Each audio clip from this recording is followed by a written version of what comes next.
Aray, grabe. Ang sakit pa rin ng tiyan ko. Sobrang uncomfortable naman ito. Hindi ko kalain na maho-hospital pa ako. Ano ba kasing ginawa mo sa sarili mo? Seryoso ka ba talaga sa inis mong yan? Oo! Bakit? Mukha ba ako nagbibiro? Hindi, pero nasasari naman yung inis mo.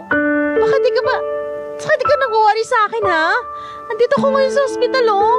Imbes na sungitan mo ako, hindi mo pwedeng magpakita ka ng concern. Concern naman ako. Kaya nga tinatanong kita kung ano bang pinaggagawa mo sa sarili mo, di ba? Di mo naman ako sinasagot. Saan ako lulugar?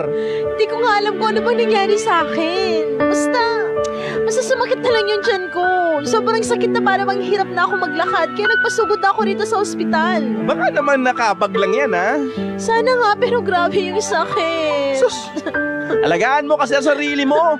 Hindi naman sa lahat ng pagkakataon eh. Alagaan kita. Pabebeng to.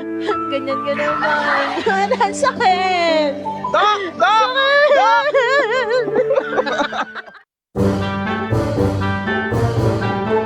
Barangay Anting-Antingan!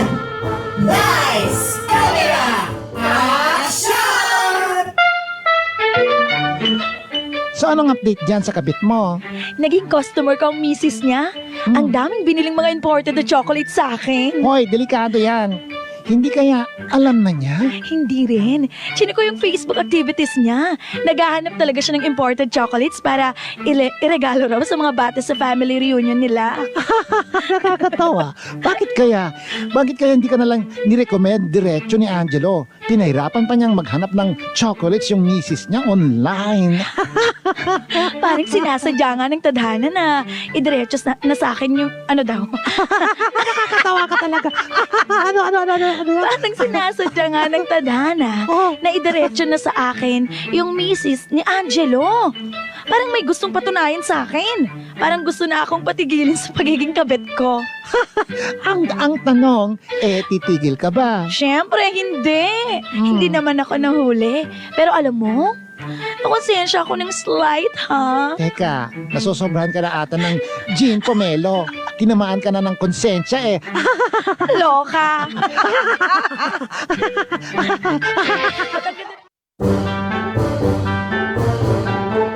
Barangay Anting-Antingan!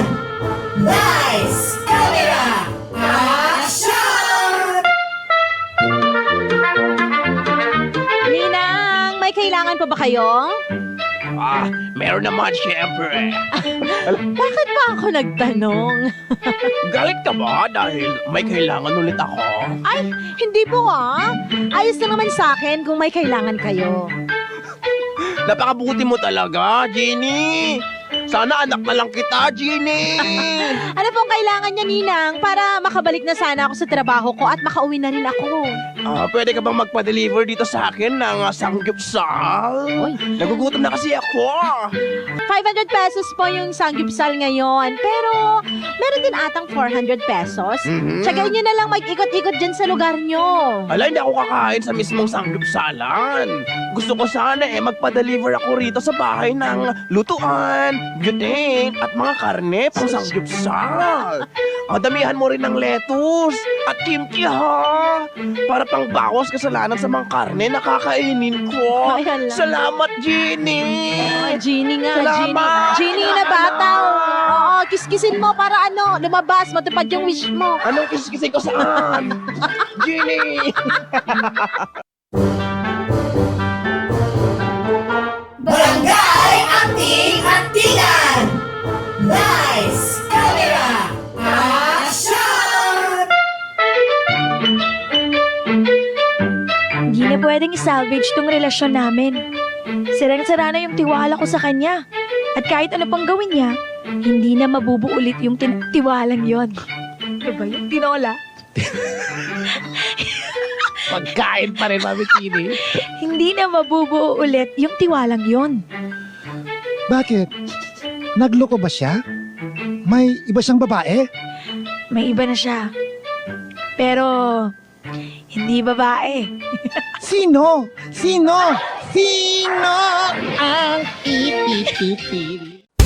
Barangay LS 89.3 Forever.